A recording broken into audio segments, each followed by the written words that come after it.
nakaraang buwan kung todo jacket at sweater ng mga Pinoy sa upod ng lamig. Ngayon, balik shorts at t-shirt ang karamihan. Paano ba naman? Pagpasok pa lang ng Pebrero, tagaktak na ang pawis dahil sa tindi ng init. Kahapon nga lang, umabot na sa 34.2 degrees Celsius ang temperatura sa Tugigaraw. Pinakamainit simula noong Enero ayon sa Pag-asa. Pero kahit pang summer na ang temperatura, di pa raw masasabing tag-init na. Nakikita natin na meron pa rin tayong northeast monsoon na posibleng mangyari dahil hindi pa nga tapos ang panahon ng summer. At ngayon nga, may nakikita kami na posibleng makaka-apekto ulit yung amihan o northeast monsoon dito sa may area ng Northern Luzon.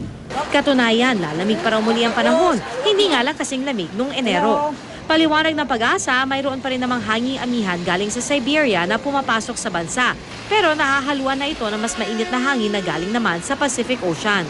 Halos yung amihan namomodified na medyo mainit na temperature ng dagat dito sa may Philippine Sea.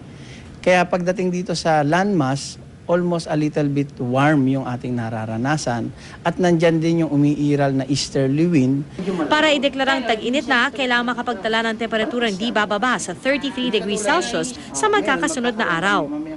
Dito sa Metro Manila, nasa 32.5 degrees Celsius pa lang ang pinakamataas na temperatura ngayong araw. Ayon sa Pag-asa, lalo pang titindi ang init sa mga susunod na buwan kapag opisyal na nagtapos ang panahon ng amihan. Kaya naman ngayon pa lang daw ay kailangan ng pag-isipan ng iba't ibang paraan kung paano didiskartehan ang matinding init. Tulad ni Kathleen na nagpapahangin sa parke. Dati ang ginaw-ginos, ngayon biglang ang init-init na. Magpapasyal dito sa may puno.